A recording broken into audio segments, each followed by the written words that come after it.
La mujer en las congregaciones debe guardar silencio. Es lo que dice claramente la primera carta de San Pablo a los Corintios, y estas palabras son interpretadas de forma literal, tanto que terminan impidiéndole a las mujeres cantar durante siglos, tanto en la iglesia como en lugares públicos, incluidos los teatros. Eclesia, de hecho, también puede significar asamblea, no necesariamente religiosa. Seguramente Pablo no se esperaba que sus palabras se interpretaran de esa manera, pero así es como se entienden. Y ahora, ¿a quién se le asignan los papeles femeninos? ¿Quién tiene una voz tan aguda? Los niños, claro, pero los niños crecen y con el desarrollo, la voz cambia. ¿Y cuál es la única forma de conservar sus voces? De congelarlas para siempre y evitar el cambio de voz. Aquel cambio que llega con la pubertad. Pues castrándolos. Hoy descubriremos quiénes son los castrati, o sea, los castrados. Cómo viven, qué papel juegan en la historia de la música, porque ya no se encuentran más, y quiénes interpretan los papeles escritos para ellos en la actualidad. Escucharemos la voz grabada del último castrado de la historia, y luego una de las arias más famosas, escrita especialmente para este tipo de voz andrógina. La dolorosa historia de muchas víctimas inocentes, vidas deformadas para siempre. Aunque también algunas celebridades caprichosas, las verdaderas estrellas de rock del barroco.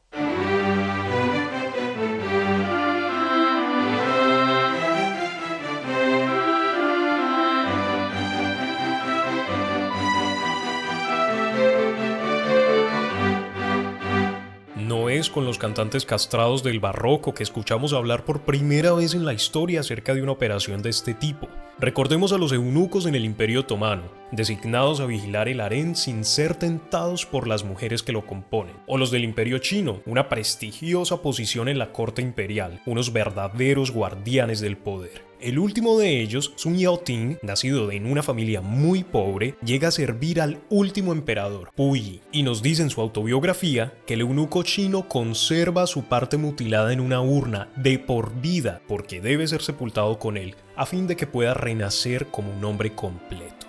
Pero si en el harén o en China esta operación satisface la necesidad de personas de confianza por parte de los más poderosos, en el caso de los castrati, la motivación es más noble, es el arte y la música, podría pensarse, pero no, o al menos no exclusivamente. En primer lugar, porque no hay ninguna razón que pueda ser noble la mutilación de un niño. Y, por otro lado, porque en realidad no es solo el amor al arte lo que hace que el uso de cantantes castrados se vuelva tan frecuente, sino también el amor al dinero. Un buen coro en las iglesias atrae un gran flujo de fieles y, por lo tanto, un flujo igualmente grande de ofrendas. Un cantante con una voz estrepitosa atrae una gran audiencia al teatro, una audiencia que paga, obviamente. Y la voz de los castrati es realmente estruendosa, sí, porque combina los tonos altos de un niño o una mujer con el poder de los pulmones de un hombre. La caja torácica, debido a la falta de testosterona, se expande y aumenta la potencia pulmonar. La capacidad de fiato de estos cantantes es impresionante. Los compositores escriben vocalizaciones interminables que hacen delirar al público. Pueden sostener una nota durante más de un minuto modulando el volumen, es decir, variándolo sin tomar aire. También la extensión vocal es asombrosa. Hoy los cantantes de ópera tienen una extensión de 2 octavas, máximo 3. Algunos castrati llegan a 4. Algunos de ellos pueden cantar con naturalidad tanto roles de contralto, es decir, las voces femeninas más graves, como roles de soprano, las voces más agudas. La figura de los castrati comienza a usarse en la segunda mitad del siglo XVI y el Papa Sixto V los admite entre los cantantes de la capilla papal con una bula oficial. Es la música barroca la que los reconoce como los protagonistas indiscutibles. La operación se hace entre los 8 y los 10 años. Definitivamente demasiado pronto para que un ser humano pueda tomar conscientemente una decisión así de importante para su carrera, pero sobre todo para su cuerpo. De hecho, algunas veces al niño lo convencen. Otras veces, el niño llega engañado y lo descubre solo al despertar de la anestesia, cuando ya es demasiado tarde. Oficialmente, esta intervención es ilegal y la justifican con disculpas que a menudo rayan en lo ridículo. Un accidente agrícola, una consecuencia inesperada de las paperas o incluso la mordedura de un animal, un perro o un ganso. Los padres generalmente organizan la operación en solo uno de sus hijos, porque es conveniente para las finanzas familiares. Puede cambiar por completo el estado económico de un hogar. El hecho de que a uno de los niños se le prohíba la reproducción garantiza una persona menos al momento de repartir el patrimonio familiar. ¿Pero quién hace la cirugía y cómo? No son cirujanos como se podría pensar. Usualmente quienes lo hacen son barberos, expertos en cuchillas. Cabe resaltar que en esta época los barberos hacen de todo. No solo cortan barba y cabello, sino que también hacen pequeñas intervenciones quirúrgicas, incluida la castración. El anestésico utilizado es el láudano, una tintura a base de alcohol y opio. Y la cirugía tiene lugar en la peluquería, en contextos de una higiene precaria. No se esteriliza ningún instrumento. De hecho, con frecuencia los niños mueren a causa de las infecciones. En el periodo de máximo éxito de esta práctica, unos 4.000 niños al año son sometidos a esta intervención. Aquellos que sobreviven logran conservar su voz, que con el desarrollo de la caja torácica se convierte en un verdadero portento. Los castrati se convierten en auténticas estrellas, famosos en toda Europa y muy buscados por su virtuosismo. Estamos en el periodo en el que nace la ópera, y desde Italia, estas estrellas viajan por todo el continente causando el mismo delirio que hoy causan las celebridades de la música internacional.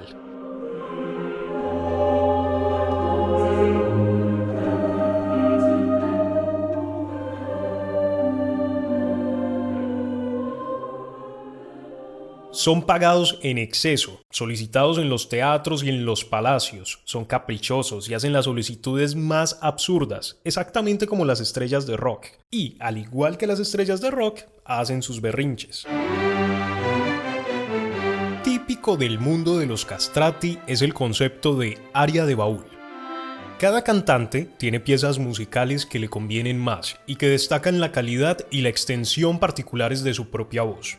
Recurrentemente insiste en poder cantarlas en cualquier contexto, incluso en medio de otra ópera con la que el aria no tiene nada que ver. Hoy parecería absurdo. Es como si en medio de Aída de Giuseppe Verdi, que como ya sabrás está ambientada en el antiguo Egipto, el tenor solicitara cantar, yo qué sé, La Donna Immobile de Rigoletto, solo porque le conviene y le ayuda a mostrar su talento y su voz. Imagínate al cantante interpretando el papel de un caudillo egipcio que repentinamente comienza a cantar el aria de un noble Don Juan, el duque de Mantua. Hoy en día sería suficiente para provocar la revuelta en el teatro, pero con los castrati no es así. El público no va al teatro por la ópera en sí, ni para seguir la historia. Va allí para disfrutar de las acrobacias vocales de los castrati. Y si en medio de la representación comienza un aria completamente abstrusa que, pero, permite que los castrati desaten su virtuosismo, el triunfo está asegurado. Y la audiencia grita con entusiasmo que viva el Scalpelo, celebrando así al instrumento que creó aquella increíble voz. Las arias de baúl se llaman así porque viajan con el cantante, como si las llevara consigo en el equipaje, y es algo tan normal que llegan a estar contempladas en el contrato, junto con muchas otras cláusulas. Los castrati exitosos se convierten en completas y auténticas celebridades. Son muy famosos, todos quieren conocerlos, todos quieren ser vistos con ellos y también son fáciles de reconocer. La descompensación hormonal causada por la operación tiene consecuencias que no solo se evidencian en la voz, sino también que se pueden ver a simple vista. El cuerpo de los castrati tiene menos músculo, menos vello, los huesos crecen de manera desproporcionada, la masa corporal tiende a aumentar. De hecho, algunos animales son castrados precisamente para que aumenten de peso. Es el caso de uno de los más ricos y famosos castrati, Francesco Bernardi, más conocido como Senesino, por haber nacido en Siena. El padre es barbero y los hijos son 3. A 2 los castran, de modo que el único que queda intacto dé continuidad al apellido de la familia y herede todo el patrimonio, aunque es el Senesino quien, al final, mantiene a la familia. Se convierte en todo un divo y se comporta como tal. Es caprichoso, pomposo, vanidoso. En el Palacio Pitti de Florencia canta a dúo con María Teresa, que en ese momento era solo archiduquesa, pero se convertiría en emperatriz de Austria, así como la madre de María Antonieta en reina de Francia. Senesino tiene una gran acogida en Londres. Colabora durante un buen tiempo con Händel y también actúa en el King's Theatre, el Teatro del Rey. En ese momento en Londres, Händel dirige la compañía de teatro más prestigiosa, la Royal Academy of Music, la Real Academia de Música, patrocinada directamente por el rey. Y Senesino trabaja con él, pero a cierto punto se pelean. Y es precisamente esta disputa la que cambia radicalmente el panorama musical de la ciudad. Händel rompe relaciones con Senesino, quien se queda así sin un contrato. En aquel momento, los nobles oponentes del rey, incapaces de atacar al soberano directamente, atacan a su protegido, Händel, y comienzan una nueva compañía de teatro. Hacen correr la voz en absoluta discreción. Hoy lo harían mucho más rápido en un grupo de WhatsApp, pero en el momento envían cartas a todos los adversarios del rey para invitarlos a financiar la nueva compañía. Se reúnen, juntan los fondos. ¿Y cuál es el movimiento publicitario más apropiado? Contratar a Senesino. Y en esta fase de promoción lo llaman la Ópera de Senesino, aunque el nombre definitivo será Ópera de la Nobleza, The Opera of the Nobility, que de ahora en adelante se opondrá a la Academia Real. Y es en este contexto que tiene lugar el gran evento que conmociona a Londres, la actuación conjunta del Senesino y el que pasará a la historia como el cantante castrado más famoso, Farinelli.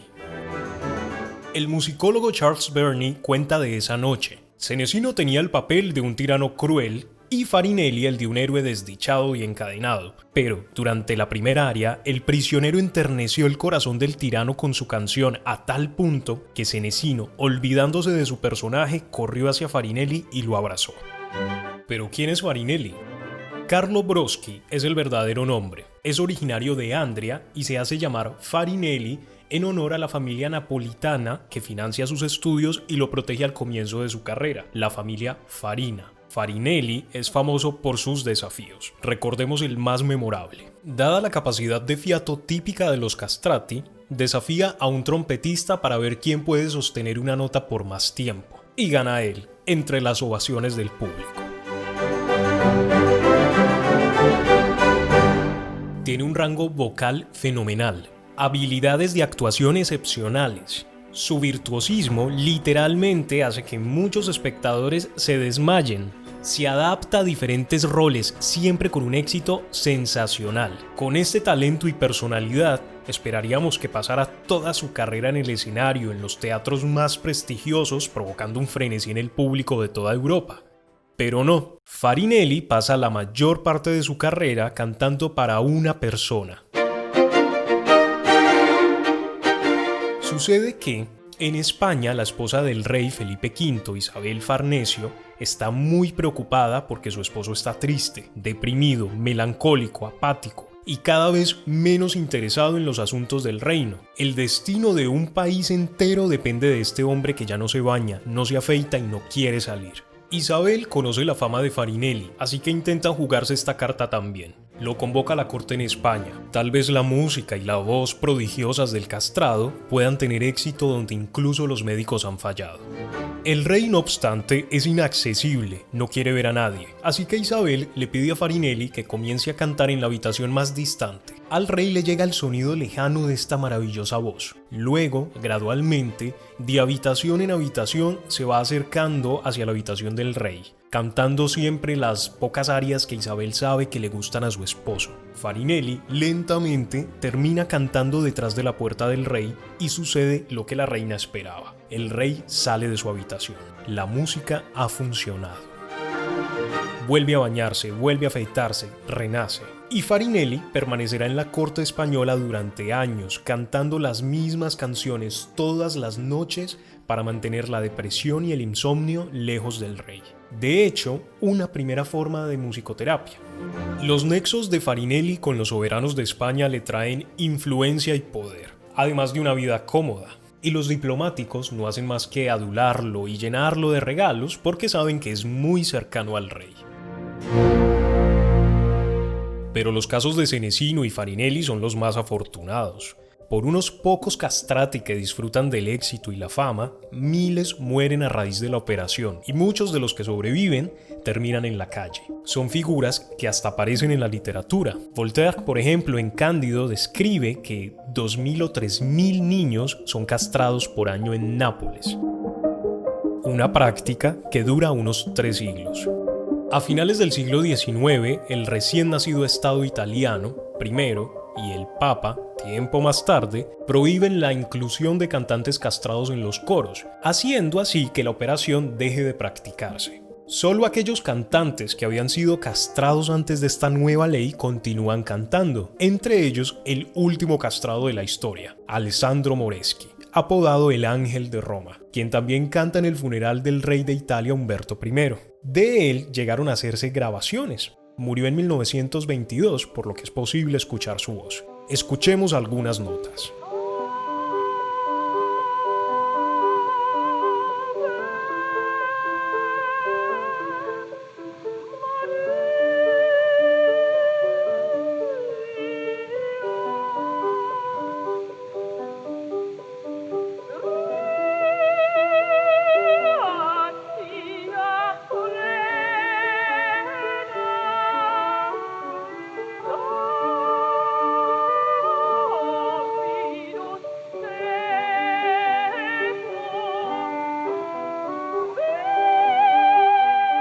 Es una interpretación llena de lamentos, como lo requiere el gusto de la época. Consideremos también que Moreschi ya tiene aquí cierta edad y que canta en una especie de embudo, según las primeras técnicas de grabación. En la descripción de este episodio encontrarás un link para escuchar la interpretación completa. Pero la música, con la prohibición de contratar cantantes castrados, pierde intérpretes extraordinarios. Tanto que Igor Stravinsky, cuando en una audiencia con el Papa Pablo VI, este le pregunta qué puede hacer la Iglesia a favor de la música, él le responde: Su santidad, devuélvale los castrati a la música. Obviamente, hoy es inimaginable mutilar a un niño con fines artísticos, y con razón, pero ¿quién cubre los papeles que se escribieron para los castrados? Las mujeres, quienes hoy en día pueden cantar. En Italia se recuerda a Cecilia Bartoli, pero también a los cantantes masculinos, los llamados contratenores o contraltos, esos casos excepcionales de cantantes masculinos que cantan en el registro de contralto. Dos contratenores populares y muy jóvenes hoy son Jakub Józef Orliński y Filip Jaruski.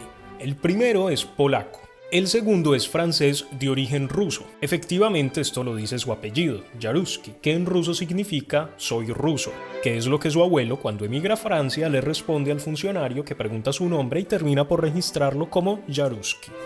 Te invitamos a que busques sus videos y, por supuesto, vayas a uno de sus conciertos si tienes la oportunidad.